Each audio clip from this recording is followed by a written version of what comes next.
हमारी संस्कृति, हमारे संस्कार सदा रहे हमारे साथ। भारत के महान ग्रंथों और काव्यों का संपूर्ण संकलन। सब्सक्राइब करें तिलक। कई तरीके की एलईडी लाइट्स आपके घर और ऑफिस के लिए। GR LED lights, make India bright.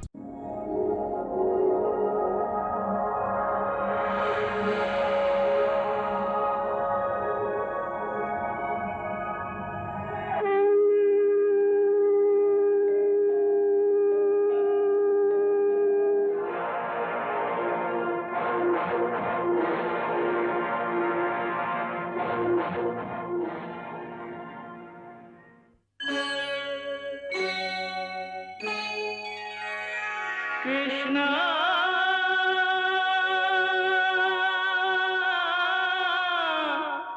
Krishna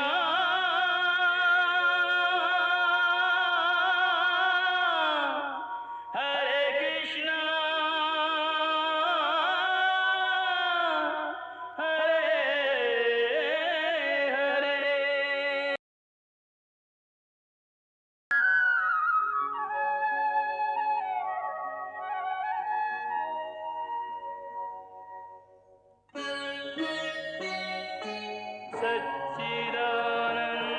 सच्चिदानन्दरूपाय विश्वोत्पत्त्यादिहेतवे तापत्रयविनाशाय श्रीकृष्णाय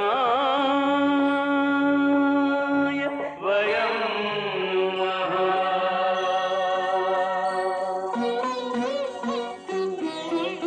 श्रीकृष्ण गोविंद हरे मुरारे, हे नाथ नारायण वासुदेव। हरे कृष्ण राधे कृष्ण कृष्ण हरे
जागो दैत्यराज, बाहर निकलो और देखो, तुम्हारा काल तुमसे मिलने आया है।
कुछ तो कोमल भोजन खाने को मिलेगा।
इसके पेट में तो पुनर्दत्त की हड्डियां भी नहीं हैं। इसे वृथा ही मारा।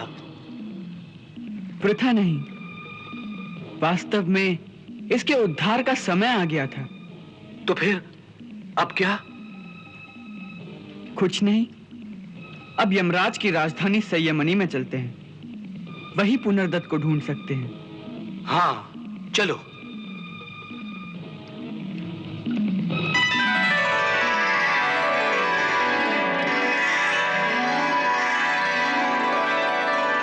दाऊ भैया,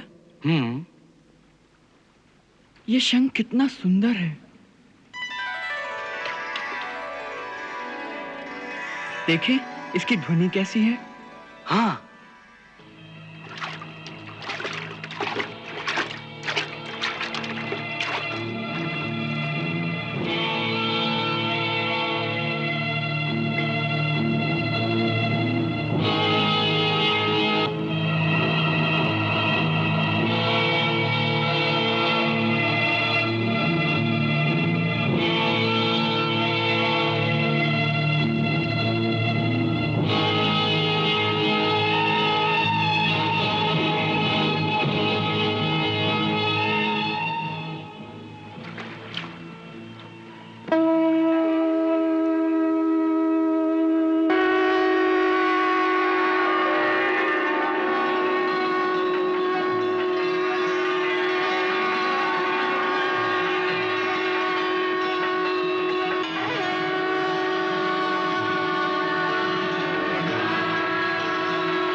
आज से यही हमारा शंख होगा।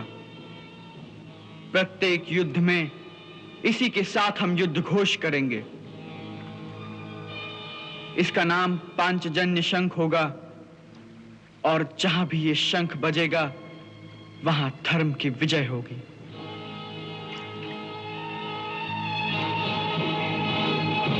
चलो अब यमराज जी के पास चलते हैं।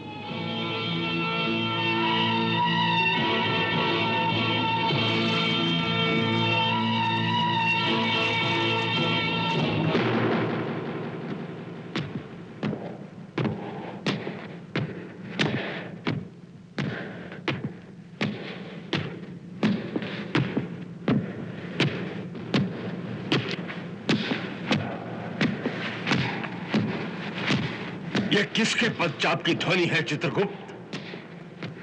ऐसा कौन है जिसके बढ़ते हुए चरणों की धमक से यमपुरी की धरती भी कंपायमान हो रही है? ये कौन आ रहा है? हे यमराज, इस क्षण में तो किसी भी प्राणी के आने का कोई उल्लेख नहीं है मेरे खाते में। इसलिए प्रभु, जो आ रहा है वो मृत्युलोक का प्राणी नहीं हो सकता, कोई और ही है। और कौन? असुर या सुर? मैं नहीं जानता भगवान। हाँ?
तुम जो यमदूत तुम्हें यहां लाया है वो कहां है? हमें कोई यमदूत नहीं लाया, हम स्वयं आए हैं। स्वयं आए हो? ये कैसे हो सकता है? तुम इस पार्थिव शरीर के साथ यहां कैसे आ सकते हो? कोई प्राणी अपने जीवित शरीर के साथ यहां तक नहीं पहुंच सकता। केवल मरने के पश्चात ही जीवों को यहां लाया जाता है। परंतु हम तो कभी मरते ही नहीं, इसीलिए ऐसे ही आना पड़ा। अब आ गए हैं तो हमें अंदर आने दो। मूर्ख बालकों, तुम समझते क्यों नहीं? ये यमपुरी है, कोई बच्चों के खेलने का स्थान नहीं। परंतु हम खेलने नहीं आए हैं, हम तो यमराज जी के दर्शन करने आए हैं। मुझे तुम्हारे भोलेपन पर बड़ी दया आती है। जाने किसने तुम्हें बहकाकर यहां तक पहुंचा दिया है। अरे भोले बालकों, तुम समझते क्यों नहीं? इस पार्थिव शरीर के साथ भगवान यमराज के दर्शन नहीं हो सकते। केवल मरने के बाद ही जीवों को उनके दर्शन होते हैं। यदि मरने के पश्चात ही उनके दर्शन हो सकते हैं तो भैया हमें मार ही डालो। परंतु हम तुम्हें नहीं मार सकते। क्यों? क्योंकि कोई भी किसी भी प्राणी की मृत्यु अपनी इच्छा से जब चाहे नहीं कर सकता। हर प्राणी की मृत्यु का समय निश्चित होता है और जब वो निश्चित समय आता है तभी काल भगवान की आज्ञा से यमदूत उस प्राणी के प्राण हर लेते हैं। इससे पहले तो यमदूत भी उसे नहीं मार सकते। फिर तो समस्या बड़ी गंभीर हो गई। तुम हमें मार नहीं सकते और मरे बिना हम अंदर नहीं जा सकते। तो एक काम करो, यदि हम अंदर नहीं जा सकते तो यमराज जी से कहो कि वे ही बाहर आ जाएं। क्योंकि हमारा उनसे मिलना परम आवश्यक है। कैसी असंभव बातें कर रहे हो? उन्हें कैसे बुला सकते हैं? तो आप नहीं बुला सकते उन्हें? नहीं। तो यदि आज्ञा हो तो हम उन्हें बुला बुला लो, यदि बुला सकते हो तो।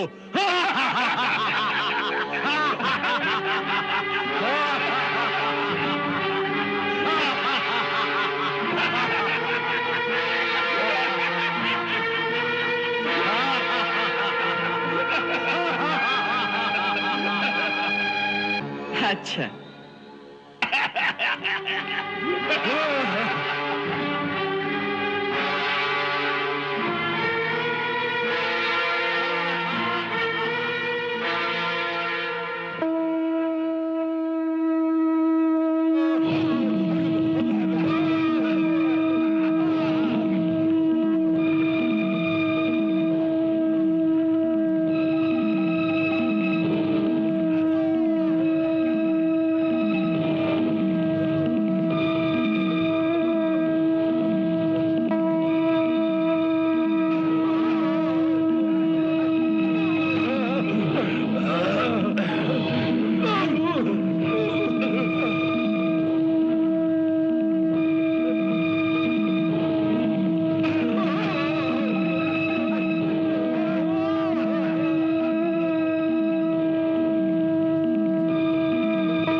जिसने यमपुरी में आकर ऐसी धृष्टता करने का साहस किया है, उसे हमारे सामने तुरंत उपस्थित किया जाए।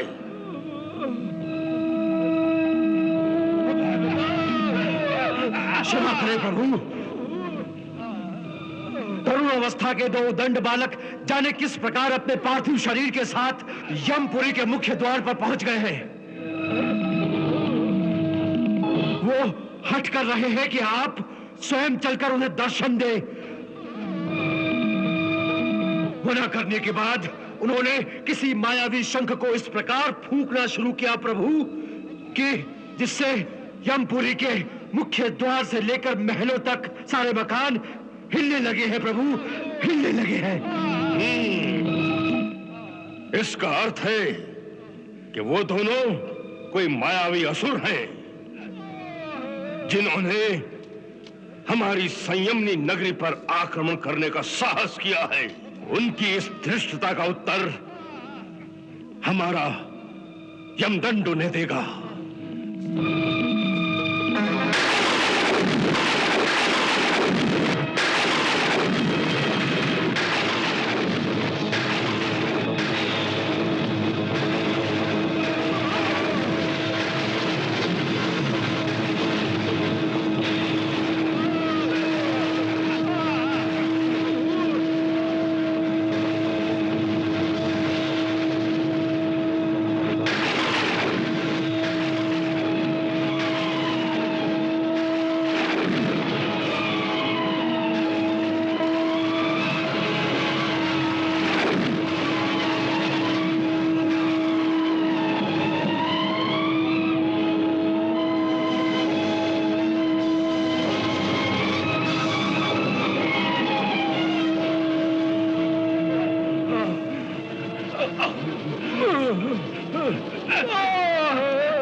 यमदंड को शक्तिहीन कर दे।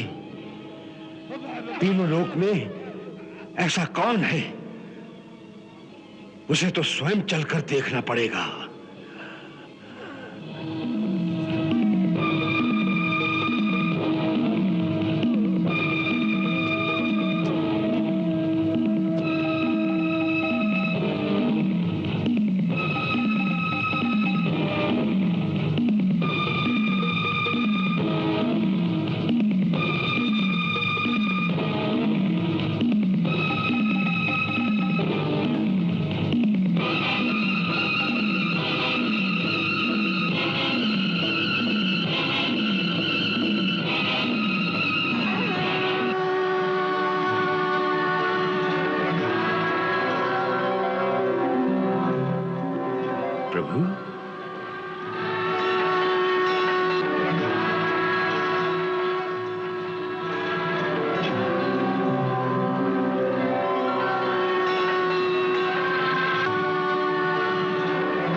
हे त्रिलोकपति, हे जगत पिता, अपने दास की भूल को क्षमा करके इस अकिंचन का नमन स्वीकार करें।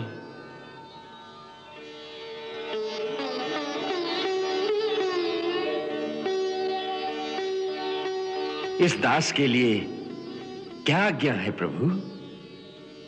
हम महामुनि सांदीपनि के पुत्र पुनर्दत्त को आपसे वापस मांगने आए हैं।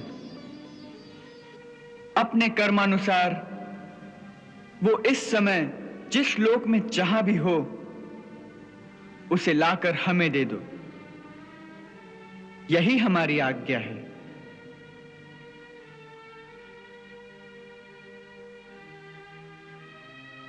हे सर्वशक्तिमान, हमारे पास सभी प्राणी जीवात्मा के ही रूप में आते हैं। मैं उन्हें उसी रूप में वापस कर सकता हूं, परंतु उन्हें पार्थिव शरीर प्रदान करने की शक्ति मुझ में नहीं है प्रभु।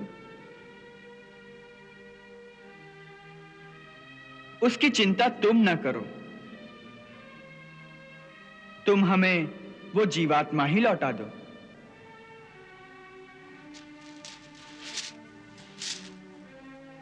जो आज्ञा प्रभु।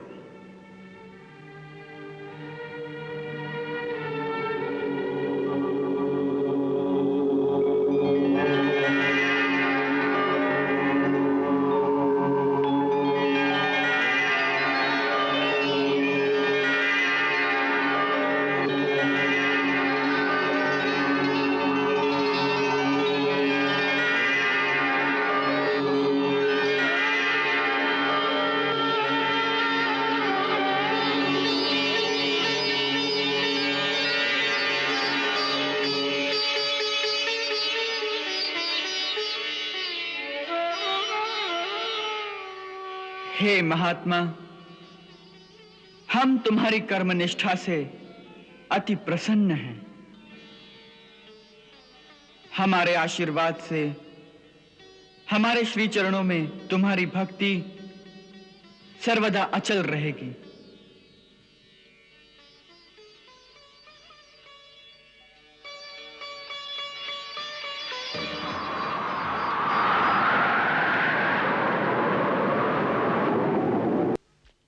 गुरुमाता, गुरुमाता, गुरुमाता। क्या है सुदामा? गुरुमाता, गुरुमाता, कृष्ण आ गया है। कृष्ण आ गया है? हाँ गुरुमाता, उसके साथ आपका पुत्र पुनर्दत्त भी आ गया है। क्या मेरा पुनर्दत्त आ गया है? क्या? हा? क्या कहा? पुनर्दत्त आ गया है? हाँ गुरुदेव, कृष्ण और बलराम के साथ आपका पुत्र भी आया है। वो देखिए।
पुत्र, मेरा पुत्र, मेरा पुत्र। बाबा,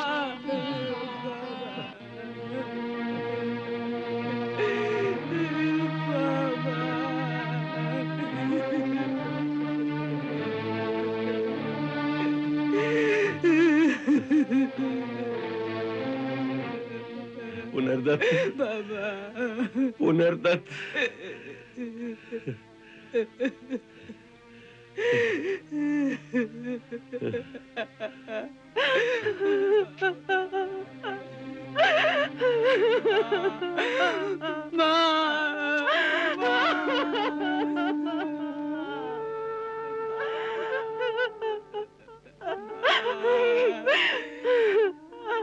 तू कहाँ चला गया था? कहाँ चला गया था तू? तू कहाँ चला गया था? माँ, स्नान करते करते मेरा पैर फिसल गया और मैं समुद्र की लहरों में बह गया था। फिर क्या हुआ? तू कैसे बच गया? मुझे कुछ याद नहीं रहा। शायद मैं बेहोश हो गया था। फिर मैं लहरों में बहते बहते कहाँ पहुंच गया, मुझे कुछ याद नहीं। बस इतना ही याद है कि आंखों के सामने कभी अंधेरा कभी उजाला चाहता रहा। बेहोशी में मुझे कुछ समझ नहीं आ रहा था। जब होश आया तो इन दोनों को देखा। ये लोग मुझे कुछ औषधि पिला रहे थे। इन्होंने कहा, तुम्हारे माता पिता नहीं तुम्हें ढूंढने के लिए हमें भेजा।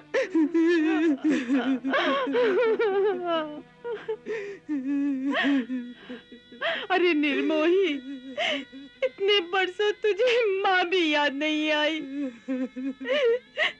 गुरु माता, गुरु माता, इसे याद कैसे आती? गुरु माता, इसकी तो स्मृति ही खो गई थी। क्या स्मृति खो गई थी? हाँ, कई बार ऐसा होता है कि अचानक मन को कोई झटका सा लगे तो मनुष्य की स्मृति ही खो जाती है। इसके साथ भी यही हुआ होगा। अकस्मात डूबने के भय से या फिर समुद्र में किसी पत्थर से सिर टकराने से इसकी स्मृति ही खो गई होगी।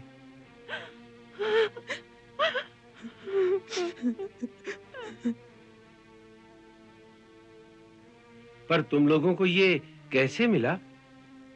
मैंने कहा था ना कि ये डूबा नहीं होगा, किसी किनारे जा लगा होगा। इसी विश्वास के सहारे हम दोनों समुद्र के किनारे किनारे बसे नगरों में घूम घूम कर इसे ढूंढते रहे। वहीं एक नगर में ये मिल गया।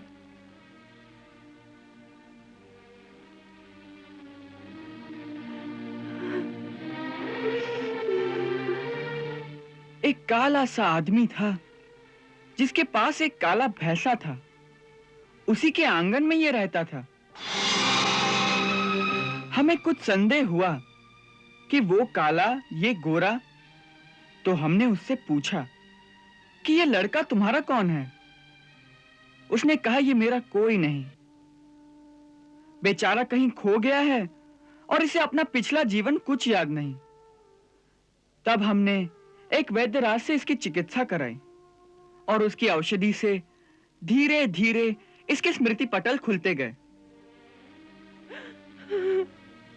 जब इसे पूरी तरह होश आया तो इसने आपका नाम बताया। बस हम इसे अपने साथ ले आए।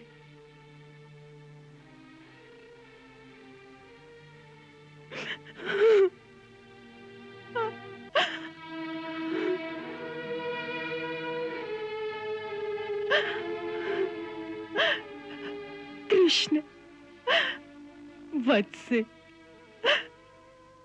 मैं नहीं जानती कि तुम्हारे उपकार का बदला कितने जन्मों में चुका पाऊंगी, परंतु तुमने मुझे नया जीवन दिया है। उसके बदले में एक ब्राह्मण स्त्री सिवाय आशीर्वाद के तुम्हें और क्या दे सकती है? आज मैं तुम्हें आशीर्वाद देती हूँ कि जब तक तुम्हारी माता जीवित रहे तब तक तुम्हारा और तुम्हारी माता का ऐसा विछोह कभी ना हो जैसा कि मेरा और पुनर्दत्त का हुआ।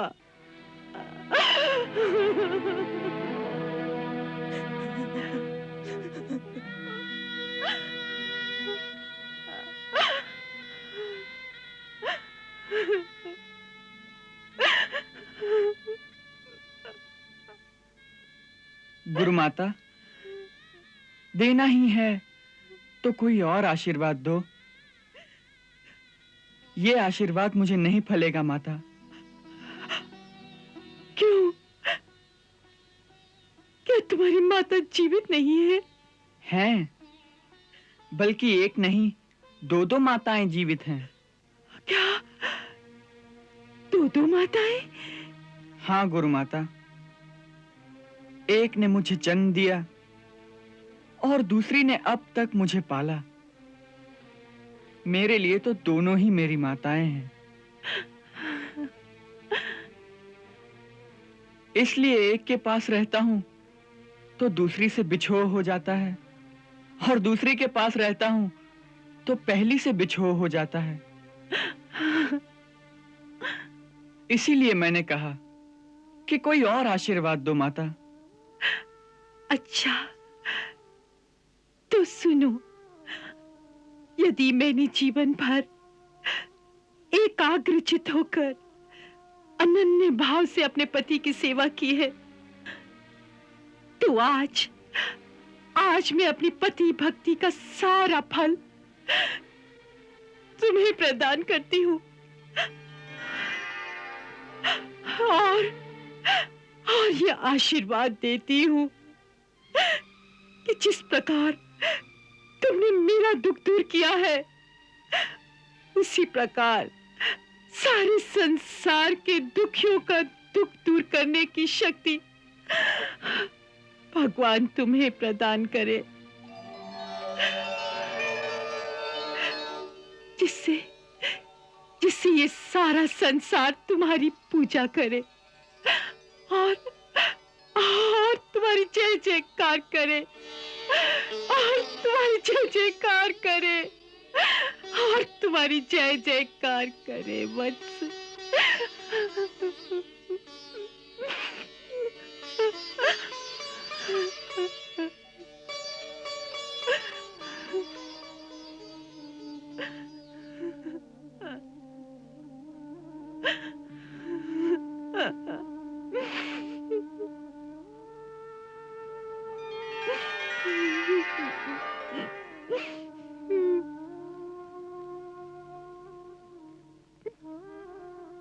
गुरु माता, आज तुमसे ये आशीर्वाद पाकर मेरा जीवन धन्य हो गया। अब मुझे विश्वास हो गया है कि तुम्हारे इस आशीर्वाद से मेरा इस धरती पर जन्म लेना अवश्य सफल होगा माता।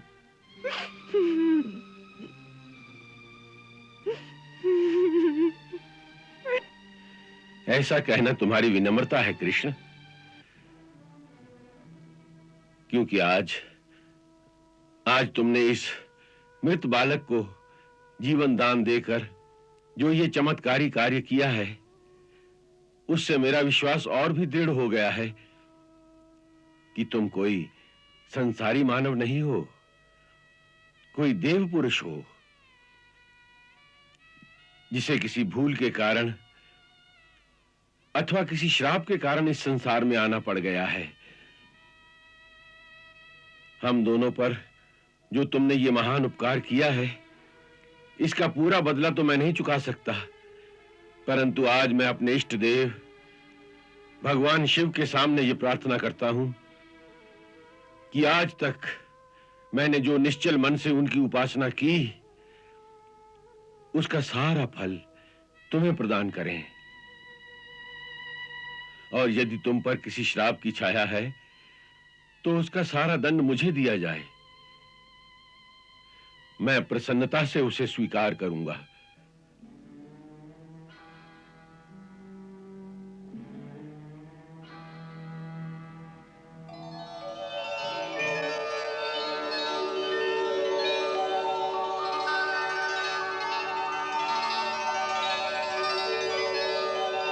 गुरुदेव, इतनी उदारता एक पिता अथवा एक गुरु में ही हो सकती है। इसीलिए दोनों एक समान हैं। ऐसे उदार गुरु का शिष्य होना मेरे इस जीवन की सबसे बड़ी उपलब्धि रहेगी गुरुदेव, सबसे बड़ी उपलब्धि रहेगी।